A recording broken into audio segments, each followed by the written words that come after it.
So the problem with the way that kingdoms function in this world is they all think that they are more clever, more cunning, more intelligent than the others.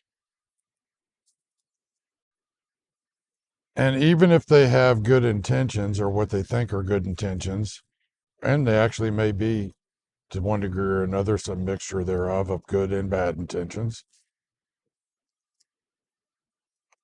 the reality of it is the complexities of the world, of geopolitical reality, of psychosocial dynamics, societal dynamics beyond it, are such that when you look at how things actually play out, when you look at how human nature is vulnerable to corruption, so it's corruptible,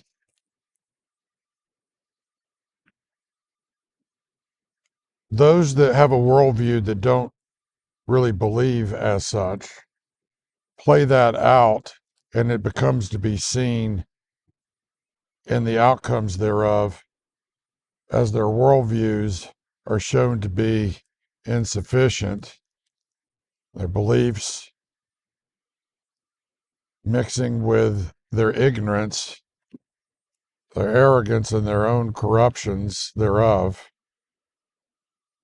And all of those things swirl around together to create the reality of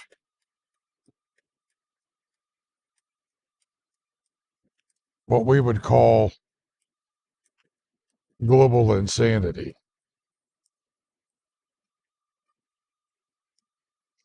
If you remove deterrence, it's a form of codependency. Codependency is is a psychosocial, emotional, relational version of addiction. That's why it always comes bound up with addictions and those that are addicted. Vehicle on shoulder ahead. And so when you think of that from a point of view of what that means,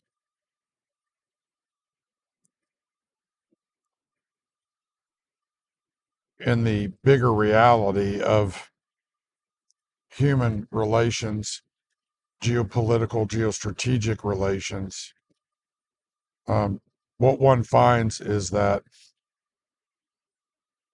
the stupefaction of people increases in a exponential ratio to their fear, their confusion, their pride, and all the things that are derivative from it. And when that plays out at a nation state level, you have the kind of insane world that we have right now. Not only do you have people that are doing what's right in their own eyes, but you have nation states that are doing likewise. And so the resulting chaos brings about conditions that are destructive, to destroyer. And that's pretty much what we're living through right now. We're living through the idiocy of a world that is, for all practical purposes, self-destructing because it is determined to do things according to their own wisdom and their own works of the flesh, apart from the Spirit of God, the light of the truth, and humility, And because of that, their minds are darkened. And as they grow darker and darker and darker, they grow in fear and more confusion. And ultimately, all that results in delusion. And delusion leads them into their destruction. I have said this over and over and over in 1,000 different ways, but there's a reason why I am continuously coming back to this fact, because when you think about it, you think about where we're at, what's happened is that people are being turned over to their insanities. And there's no amount of rational discourse, facts, evidence, truths that will change the mind of a fool or persuade the lives of the arrogant and prideful to change their path past a certain point when it reaches a certain critical mass. And so they create the conditions that actually will shatter and crush them, or the weight thereof will break them to the point where it forces them into a place of humility where they're actually willing to let go.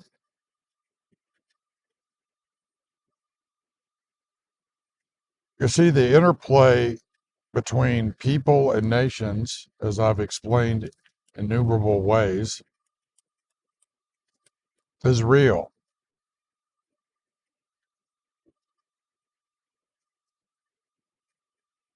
That's why I can interchangeably use the terminology of psychology as a quite literal and metaphorical hybrid use of language to explain both at the same time.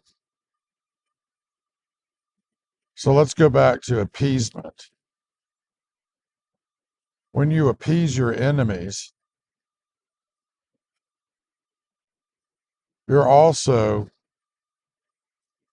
gaining something from it. And that is, it allows you to play the victim. And as you're playing the victim, you self justify victimizing others. It's a dysfunctional reality. It's a mutually parasitic relationship. And as that plays out at the nation state levels and within nation states themselves, you can see the malady thereof and the intensity of the vortexing effect and how it metastasizes and amplifies into a cognitive pathogenic spread that impacts all the peoples, tribes, tongues, and nations. When you think about why it is I use the term Mystery Babylon, well, Mystery Babylon, and if you take the semiotic, the symbol, right, the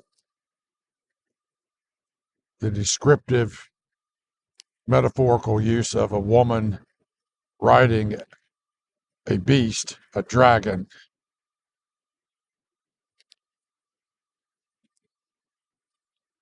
it's very interesting when you start unpacking that, because you think about language use, right?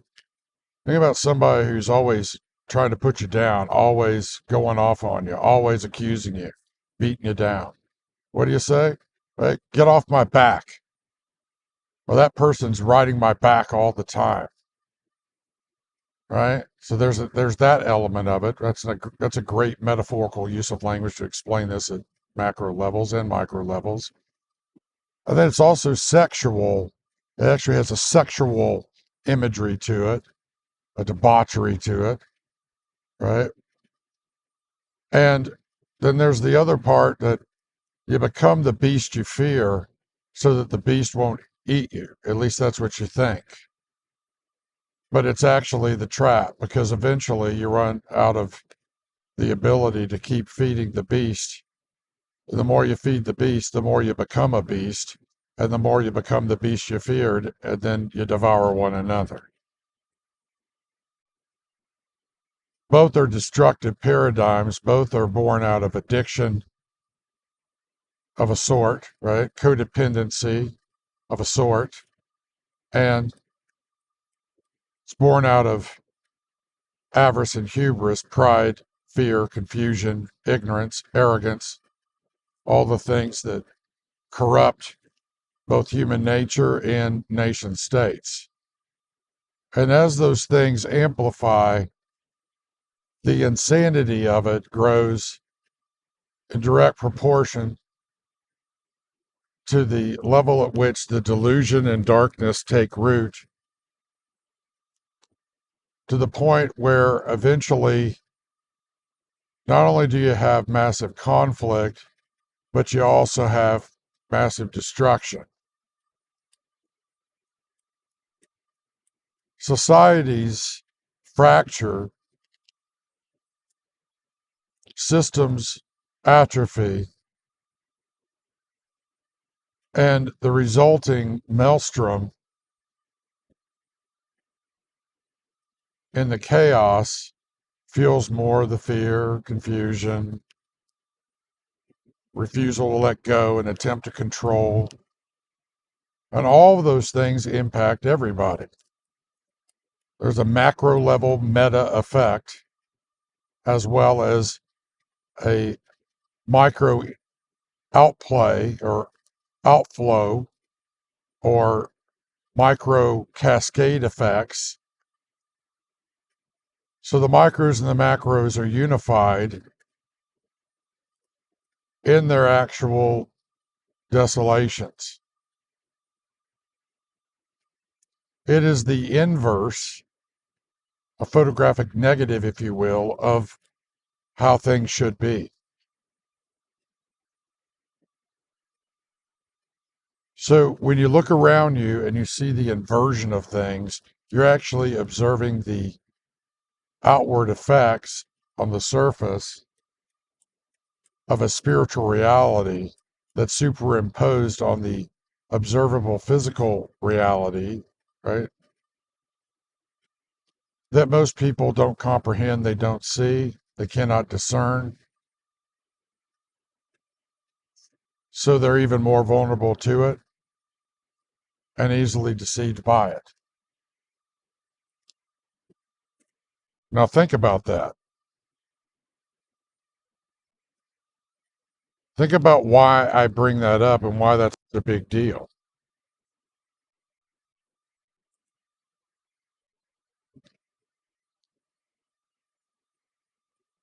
As you interact with people, as you interact with society, I mean, it has an impact on everybody. We're all dealing with it. So, like in a biblical framework, particularly in a New Testament one, the way that that is spoken of is that your enemy is your own flesh, the world, or the world being the things that are of the world, in the world, that are opposed to the kingdom of heaven, and the corruption that dwells both in the flesh and in the macros at in the world, right? Collectively. And the final of that dark triad is the conception or the idea or the actual aggregation of that being Satan, the adversary. So I bring that up for a very specific reason, because there you have what I call the outside and the impacts of the spiritual meta reality of the corruptive forces rather, upon individuals, so peoples, tribes, tongues, and nations. So another symbiotic or set, I would say it's, another version of the dark triad would be these three terms: the ancient serpent, the dragon, and the Satan, the adversary. Those are directly connected to something that's referred to in the book of Revelation, as well as the, it's metaphorical, or it's using figurative language in the book of Revelation, but in the Dead Sea Scrolls, it uses another set of images, and that would be the three nets of Belial, or Belial. Belial being a Hebrew word that means worthless. And those three nets are pollution of the temple, meaning your physical body, your mind, right, your perceptions,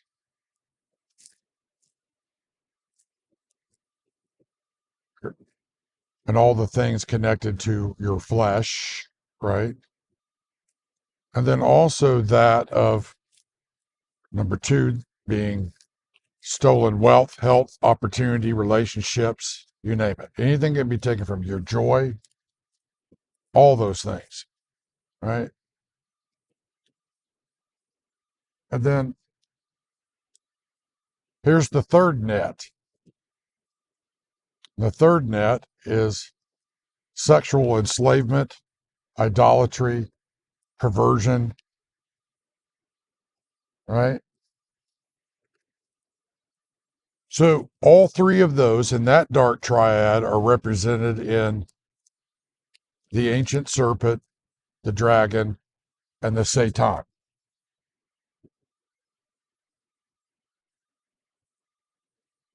And when you consider what I'm telling you, and you consider that these triads, these dark triads, are spoken of in many ways, it is a corrupted and corruptive influence that has very real implications for how people view the world, view themselves, view one another, and also how that plays out from the micros to the macros.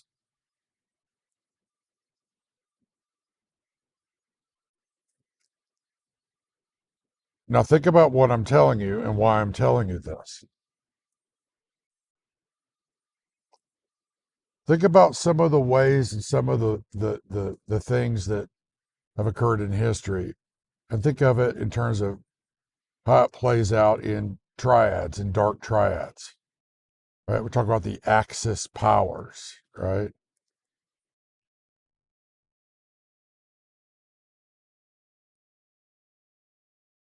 I want you to think about why that plays out in those dark triads, at the macros and at the micros. And I want you to consider what the implications of that actually is and why it's a big deal. Because there's not a single person here that's not being affected by it in the micros and the macros, from the micros and the macros.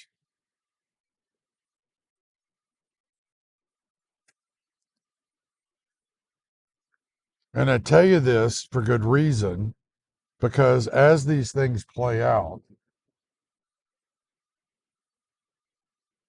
as these things occur in front of you in the observable,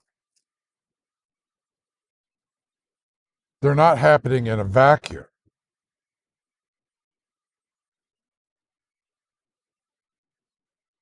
Everything in the heavens and on earth are exposing it.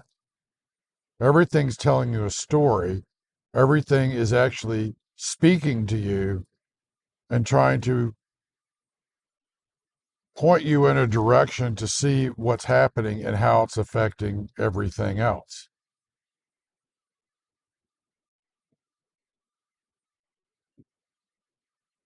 Now, what the hell does this have to do with appeasement, codependency, and addictions? Well, power is an addiction. Power is a great addiction. It may be the greatest addiction because what comes with power is all the other addictions, wealth, so greed, lust, influence, vanity, all these things, all sins, what we would call sins, are in a sense geared towards enslaving appetitive desires and inverting appetitive desires along with perception, cognition, decision making, and actual outworkings in actions and behaviors.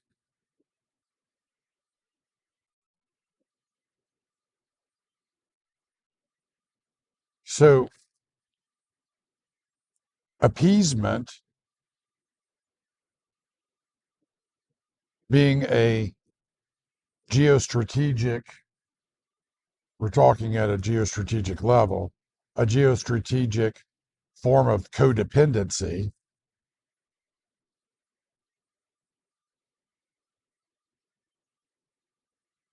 What would that look like if if you were to explain it from a micro level of an, a drug addict and their codependent significant other or family members or friends? What do codependents do?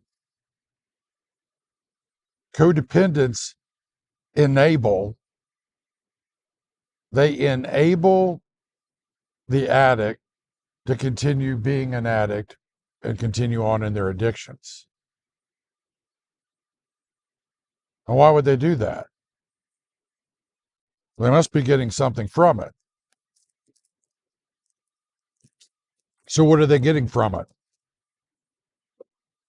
Well, they're feeding on something, and what they're feeding on is it's fueling their own self-justification in a false victim narrative to justify their own debaucheries, their own corruptions. And in a sense, it is an emotive and cognitive addiction. It has its own psychological and physiological interplays that are corresponding to and bundled with the same kinds of things that go on within the physiological and psychological makeup of those that are actually physically addicted and psychologically addicted to substances.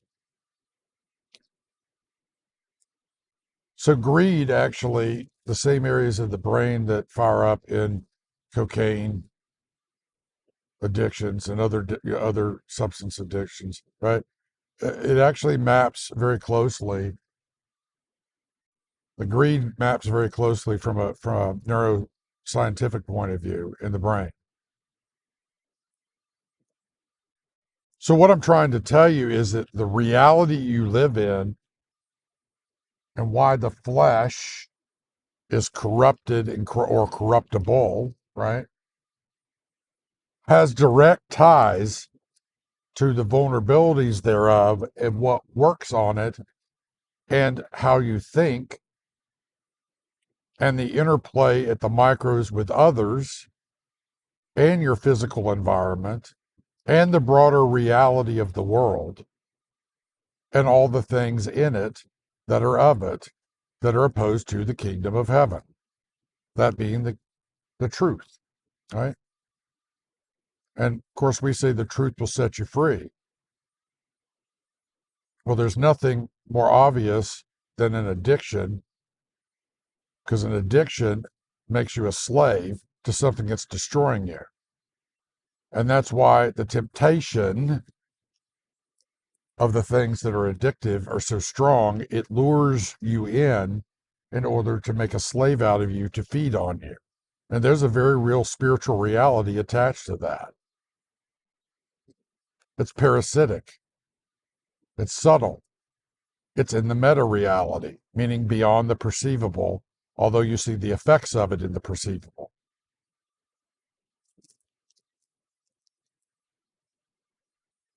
So when we talk about spiritual reality and talk about the impacts and effects of it, we're very serious.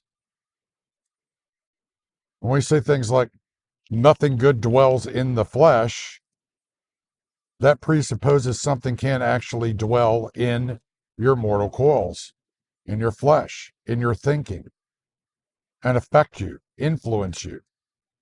In a sense, you could call it spiritual influence operations. And they're hostile. It's malign influence. It's meant to harm you, to deceive you, to lure you into traps, to enslave, and then use you as a proxy to do its bidding, and ultimately use you to destroy others and yourself. So what would that look like if we take that same kind of perspective and play that out between nation states? What does that look like? Well, it looks like geopolitics. It looks like wars.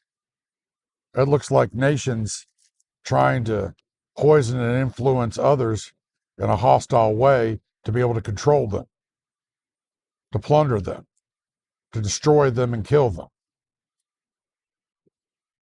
Does it not?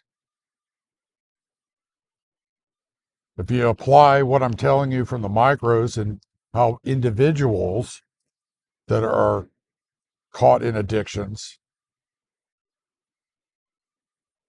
and the codependency of those that enable it, how that plays out, right, between people. Think about that between nations. And then you start to see why I talk about the things I do and why I talk about them the way I do.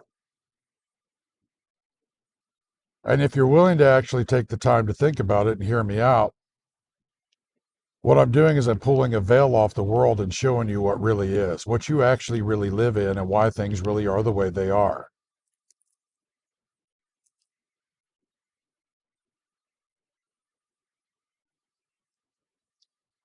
And you should ask yourself why it is that, if that's really the case, why is it so many people actually don't care to listen to something like this or actually have a conversation about this or even have an interest in this? Why would that be?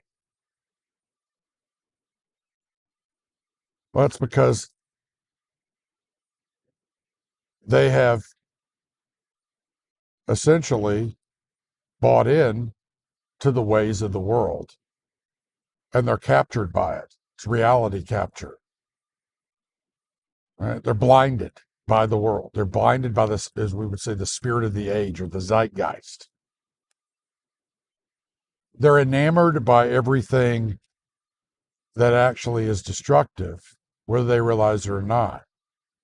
They care more for the things in the temporal than they do about the things in the temporal that might destroy them, even as it's destroying them, than they do the truth and the reality of what they actually live in. Now, one could say that that's That's actually characteristic of addictions and codependency. Now couldn't you? So all of those things happen at the micros and the macros. As it is for people, so too it is for nations.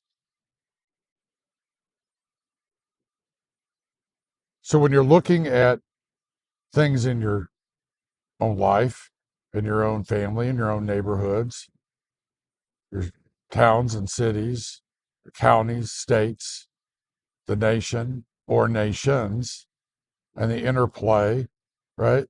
There's a reason why we call it relationships.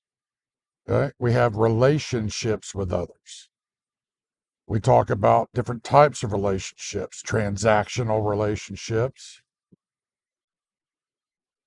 right? Selfish or destructive relationships, unhealthy relationships. Well, the same thing plays out with nation states. You see, it's a scalable, uniform model from the micros to the macros and the macros to the micros. All of it is showing you something and peeling back the layers of reality and showing you how things really are in this world at this time and even in your own life and how you deal with one another and how nation states deal with one another. And you wonder why it is that the world is filled with fear, confusion, chaos, conflict, suffering, destruction, all manner of avarice and hubris. Well, after listening to this talk, you should know why. Because I'm revealing these things, I'm showing you these things, and this is what you live in. This is why things are as they are. So when Christians talk about things like, be in the world but not of the world, what does it mean to be in the world and not of the world? Well, the cares of this world are deceptive. They're also fleeting. So too are the lusts of the eyes and the flesh itself. I mean, think about how your markets work. You think your economic system would work very long if people were actually content? Why do you think it is you have to actually advertise things? You have to actually constantly fuel and inflame the desire for more stuff, more things, more people, places, and things. The entire global economic system is built upon not contentment, but wanting more that doesn't ever bring contentment.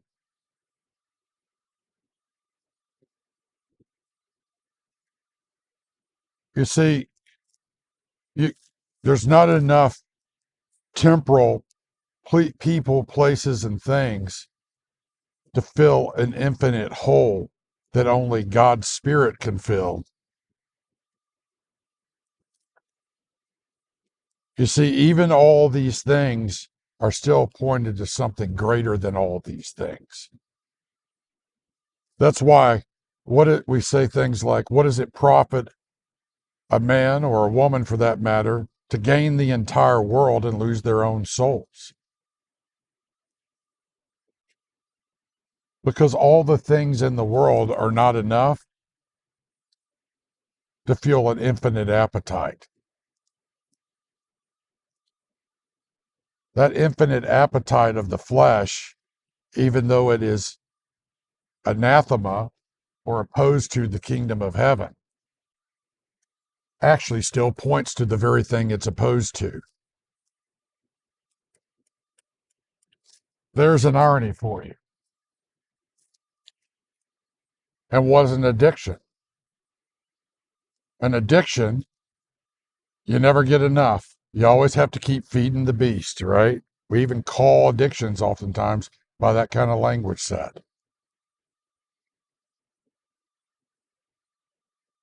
An addiction promises something it can never give while taking everything away that you have. Another way of putting that is it's an absolute and total lie. It's a deceiver, and it comes to kill, steal, and destroy, which is why we say that Satan, your adversary, comes to kill, steal, and destroy.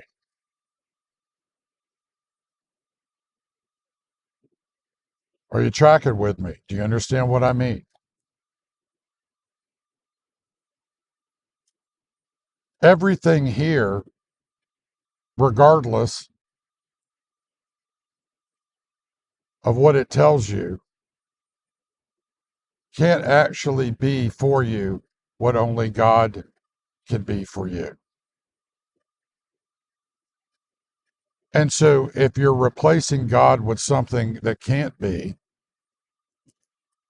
but yet promises happiness, satiation, if you just get that next thing, you'll be happy, right? Get more money, more power, more wealth, more. Then you'll be satisfied. Then you'll be happy, right? But there's not enough more to actually do that in the entire universe. That's because what you're trying to feel in the flesh is something that can only be given in the spirit within you and satisfy you from the inside out. That's why I'm always talking about the inside out versus the outside in. So if God is the only thing that can fill that hole, and you've got an entire world, an entire system that's built on telling you and sustaining itself in something that cannot, well, you need to ask yourself, what is that world trying to do and trying to be that it can't be? It's trying to replace or take the place of the Spirit of God, meaning that it is playing God and it makes you bow before it as if it was God when it is not God. It is a deception. It is a lie. It is a destroyer.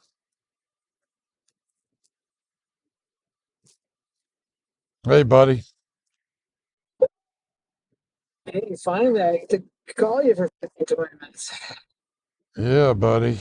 What's up?